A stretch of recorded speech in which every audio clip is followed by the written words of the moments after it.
Donc Auxilium, c'est une idée qui a émergé du fait de nouveaux déploiements de nos soldats sur les territoires d'opérations extérieures qui sont de plus en plus lourds.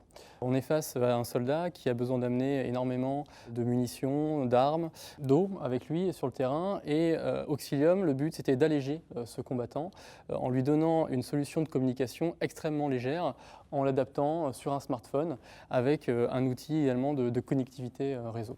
Pour permettre à ces différents outils de fonctionner ensemble, les armées ont réfléchi à un moyen justement d'intégrer un certain nombre d'innovations dans ces matériels et cette innovation a été construite finalement au fur et à mesure de différents proof of concept avec Atos. On a structuré notre démarche pour avoir le meilleur des deux mondes. Nous, technologistes, vous du métier, et on a structuré ça autour d'une approche UX design avec l'école d'infanterie, parce que l'objectif c'était justement de trouver ces nouveaux usages par l'apport de ces nouvelles technologies, mais aussi de bien prendre en compte l'adoption finale de vos jeunes soldats. C'est pour ça qu'on a travaillé bien sûr beaucoup autour du cas d'usage, et on a développé donc, le push-to-talk adapté au smartphone. On a travaillé l'équivalent des fonctionnalités habituelles de Google pour avoir des modules cartographiques, des modules de géolocalisation de l'ensemble des événements, prendre en compte l'éco-conception. L'autonomie était clé derrière ces usages-là. On a travaillé aussi de nouvelles innovations à connecter le monde qui nous entoure. C'est tout ce qu'on appelle les objets connectés, donc l'arme à feu, bien sûr, des objectifs de logistique, d'amélioration de la maintenance de l'arme, mais aussi de connaître l'usage qu'on peut en faire en temps de paix comme en temps de guerre.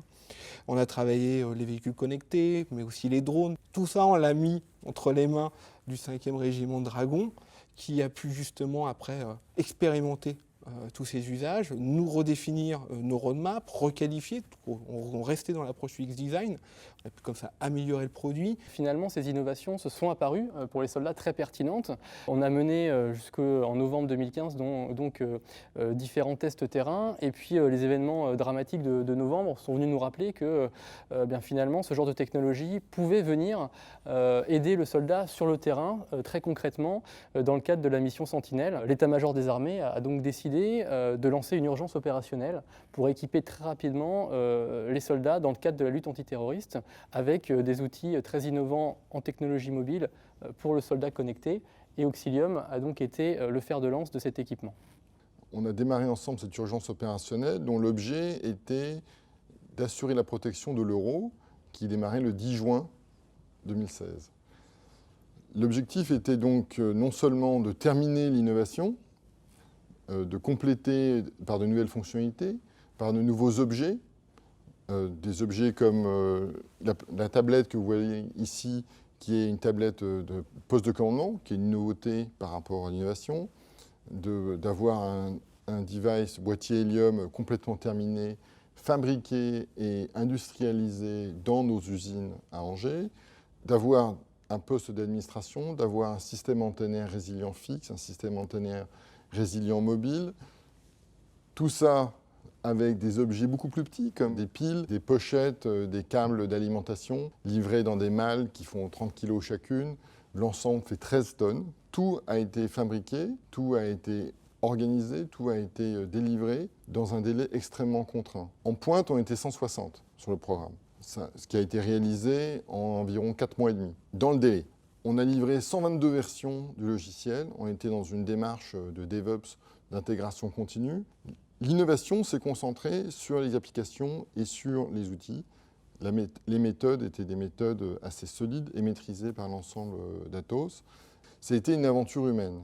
Tous ceux qui ont vécu cette urgence opérationnelle sont sortis légèrement différents et ont vécu une aventure unique. Nous l'avons vécu avec nos clients, avec l'armée de terre, avec la DGA et au sein d'Atos, à travers toutes nos divisions. Cette aventure humaine, on l'a partagée. C'est un réel succès aujourd'hui pour la Direction générale de l'armement et puis l'armée de terre, la section technique de l'armée de terre, d'avoir réussi à porter ce projet à un haut niveau industriel.